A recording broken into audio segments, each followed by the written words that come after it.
नमस्कार मित्रों, एक उर्दू के एक शेर से मैं बात शुरू कर रहा हूँ और शेर है इकबाल का, अल्लामा इकबाल का, कि गुज़र औकात कर लेता है कोहो बियाबानों में।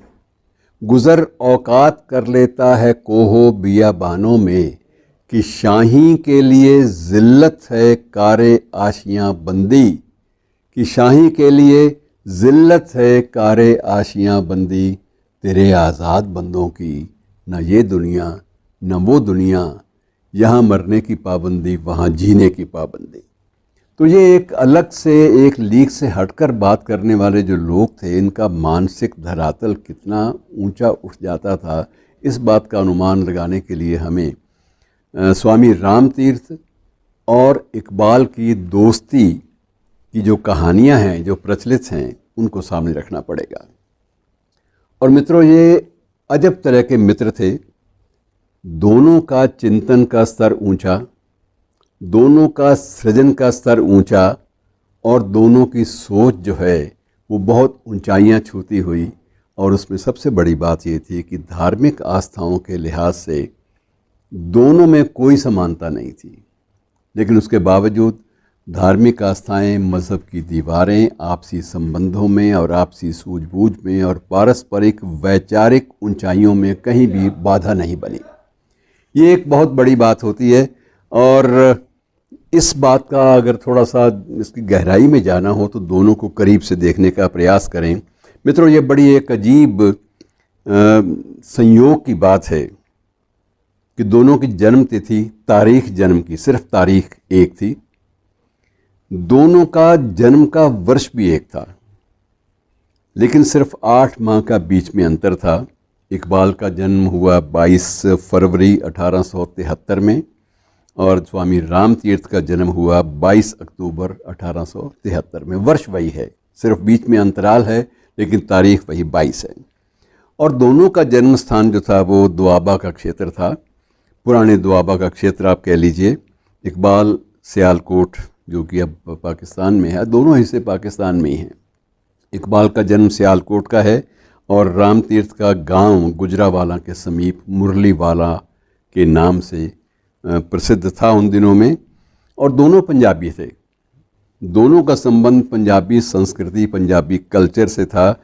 और दोनों की जो पृष्ठभूमि है पारिवारिक, वो भी धार्मिक थी। इकबाल के पिता शेख नूर मोहम्मद एक प्रतिष्ठित मुस्लिम प्रचारक थे। ये अलग बात है कि वो अपने व्यवसाय के तौर पर एक दर्जी का काम करते थे, कपड़े सिलने का काम करते थे, लेकिन कपड़े सिलने के मामले में भी ये कहा जाता था कि इस्लामी पोशाकें और मुस्लिम धर्म से जुड़ी हुई जो पोशाकें हैं वो ज़्यादा अच्छी तरह सीते थे, उनके विशेषज्ञ माने जाते थे। और स्वामी राम तीर्थ नाम से भी आप अंदाज़ा लगा सकते हैं, और वैसे भी गोस्वामी ब्राह्मण, उच्च कोटि के ब्राह्मण, अपने आप को मानने वाले परिवार से संबंध रखते थे। और इनके पिता, स्वामी राम तीर्थ के पिता स्वामी हीरानंद, वो एक पुजारी भी थे और हिंदुओं में उनका जो स्थान था बड़ा प्रतिष्ठित था, और वो एक धर्म प्रचारक के रूप में ही माने जाते थे। अब आप देख लीजिए कि दोनों में धार्मिक मान्यताओं की दृष्टि से कितना व्यापक अंतर था। लेकिन दोनों की जो प्राथमिक शिक्षा थी, इस इकबाल की भी और स्वामी राम तीर्थ की भी, वो भी एक मौलवी। उन दिनों में मौलवी ही स्कूलों में पढ़ाया करते थे, चाहे हिंदू हों चाहे मुस्लिम हों। एक परंपरा के अनुसार मौलवी ही, क्योंकि शुरुआत में उर्दू और अरबी का और फ़ारसी का इनका अध्ययन बड़ा ज़रूरी होता था। दोनों की शिक्षा जो प्रारंभिक है, स्कूली शिक्षा, वो एक मुस्लिम शिक्षकों की देखरेख में हुई। इकबाल के शिक्षक थे मौलवी मीर हसन सियालकोटी, मौलवी मीर हसन सियालकोटी। और स्वामी राम तीर्थ को भी उसी गांव के, उसके पास वाले गांव के एक मौलवी मोहम्मद अली, उसने प्रारंभिक शिक्षा दी थी। और संस्कार नहीं जाते, संस्कार कैसे नहीं जाते, मैं इस बात का भी उदाहरण दे रहा हूँ। स्वामी राम तीर्थ ने जब आरंभिक शिक्षा पूरी कर ली तो पिता से आग्रह किया कि हमारे यहाँ शिक्षक का सम्मान किया जाता है, तो आप इस शिक्षक को गाय या भैंस जो है वो दान ज़रूर कीजिए। उन्होंने कहा गाय दान करेंगे तो गोदान तो हम कर नहीं सकते एक मुस्लिम शिक्षक को, क्योंकि गोदान की एक मतलब ये है कि पता नहीं उसकी रक्षा वो कर पाए कि नहीं कर पाए। हम गौ की पूजा करते हैं, इसलिए बच्चे उसके पारिवारिक रूप से दूध पी सकें, घर की लस्सी ले सकें, घर का माखन खा सकें, इसके लिए उनको एक भैंस जो है वो हम एक स्वरूप में, एक दक्षिणा के स्वरूप में देंगे। और इस तरह से मौलवी जी को पंडित हीरानंद जी ने एक भैंस अपने बेटे के कथन पर, बेटे के इसरार पर, बेटे के आग्रह पर, एक शिक्षक के प्रति एक छात्र का एक सम्मान करने के लिए, छात्र द्वारा सम्मान करने के लिए वो एक शिक्षक के प्रति सम्मान का इजहार किया और उनको एक भैंस जो है वो भेंट के रूप में दी। और बाद में क्या हुआ कि कॉलेज के दिनों में भी दोनों की दोस्ती, इकबाल की और स्वामी रामतीर्थ की, हर जगह चर्चा का विषय बनी रही। दोनों को रावी नदी से बेहद लगाव था और अक्सर दोनों रावी नदी के किनारों पर घूमते हुए, सैर करते हुए और बतियाते हुए लंबी लंबी अवधि तक देखे जाते थे कि ये लोग घंटों रावी नदी के किनारे पर ही चले जा रहे हैं और किसी गंभीर विषय पर चर्चा कर रहे हैं। कई बार चेहरे आपस में आमने सामने हो जाते हैं और कई बार ये लोग बड़ी गंभीर मुद्रा में नज़र आते हैं। और दोनों का ये भी था कि दोनों ने रावी नदी पर स्वामी रामतीर्थ की भी नज़में हैं और रावी नदी पर ही इकबाल ने भी नज़में लिखी। दोनों ने नज़में रावी नदी को समर्पित की। ये भी बात एक इनके जो जीवन परिचय है और जो साहित्यिक परिचय है उसमें नज़र आ जाती है। और इकबाल अक्सर उन दिनों में, कॉलेज के दिनों में और हायर स्टडीज़ के वक्त, ये अक्सर सलवार और कमीज़ पहनते थे। और रामतीर्थ एक संत की तरह तब भी एक शॉल और एक धोती पहनते थे, लेकिन दोनों ने दोस्ती के नाते एक फ़ैसला किया था कि मूछें दोनों रखेंगे।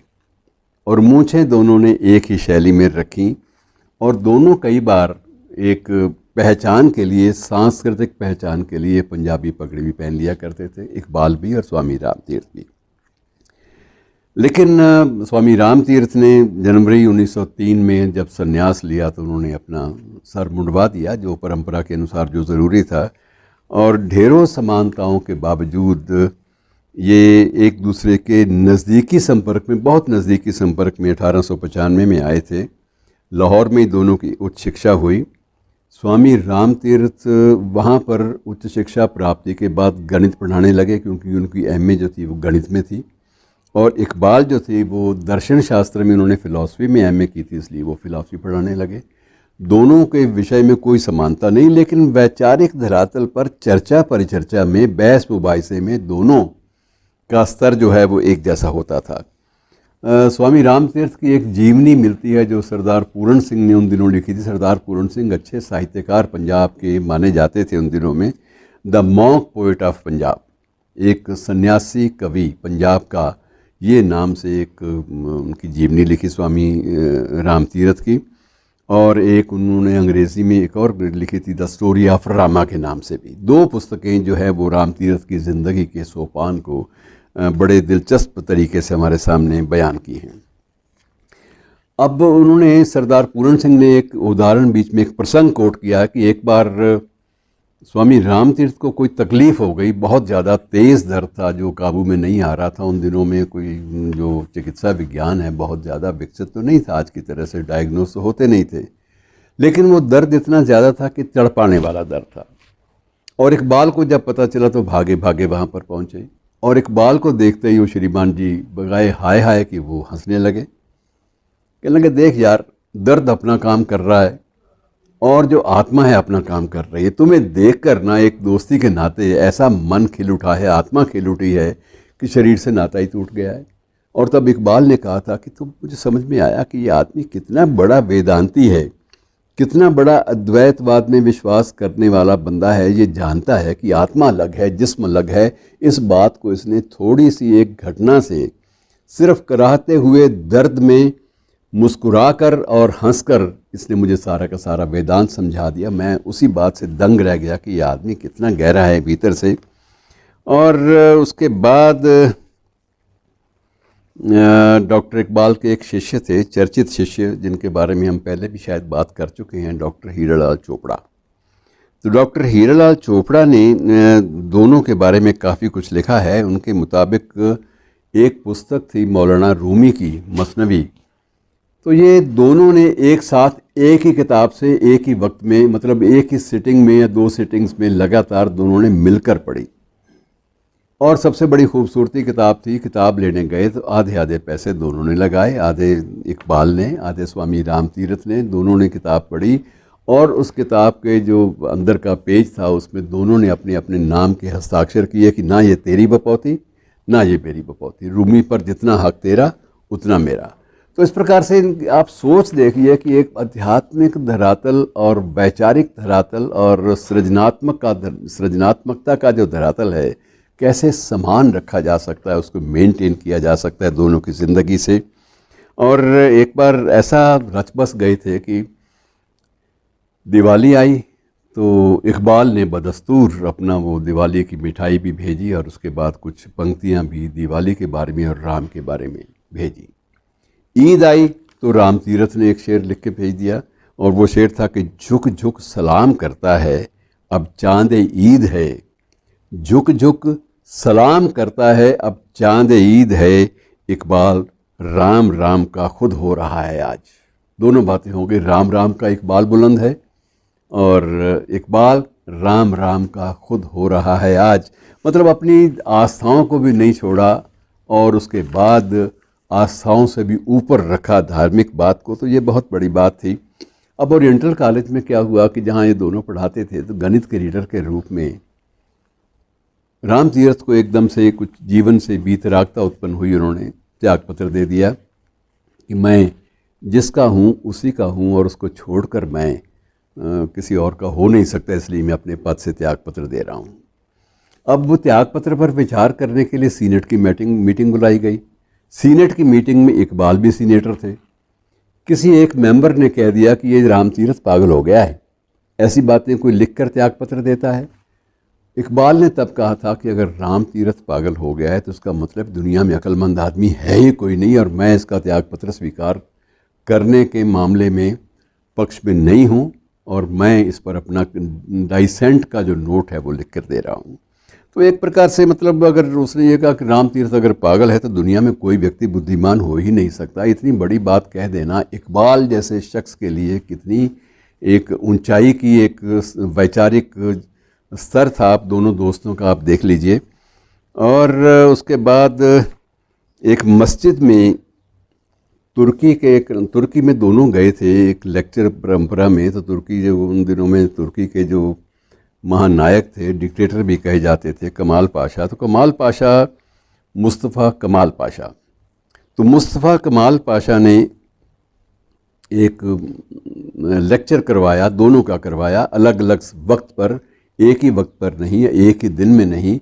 इकबाल का लेक्चर था वो बिल्कुल अलग था और इसमें जो स्वामी राम तीरथ का वो अहम ब्रह्मास्मि, इसको विषय मानकर उन्होंने अपना लेक्चर डिलीवर किया था और उन्होंने अद्वैतवाद पर इकबाल ने लेक्चर अपना दिया था। दोनों का स्तर आप देख लो कि वैचारिक स्तर कितना है। और आखिर में राम तीरथ बड़ी जल्दी चले गए थे मित्रों, सिर्फ 33 वर्ष की उम्र में। सिर्फ 33 वर्ष की उम्र में वैचारिक धरातल इतना ऊंचा रखने वाला आदमी अपना चोला छोड़ गया। लेकिन चोला छोड़ने से पहले उसने इकबाल को बुलाया, बात सुन, मैं तुम्हें आज बता रहा हूँ कि मेरे से बिल्कुल 2 गुना ज़्यादा ज़िंदगी पाओगे, ये मेरी दुआएं हैं। और मित्रों वही हुआ। 33 वर्ष में ये गए और 66 की उम्र में, ठीक 66 की उम्र में इकबाल गए। आप इसे संयोग कहिए या एक भीतरी आंतरिक भावों का एक उद्वेलन कहिए। कितनी सत्यता दोनों की दोस्ती में, संबंधों में थी, इस बात का आप अनुमान लगा सकते हैं। इतना ही इन बड़े दोस्तों के बारे में। और जाते जाते मित्रों दोस्ती के बारे में 2 शेर सुन लीजिए।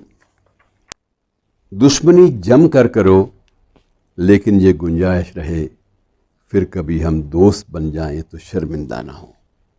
और इसी तेवर का दूसरा शेर भी सुन लीजिए। दुश्मनी लाख सही ख़त्म न कीजिए रिश्ता, कि दुश्मनी लाख सही खत्म न कीजिए रिश्ता, दिल मिले या न मिले हाथ मिलाते रहे।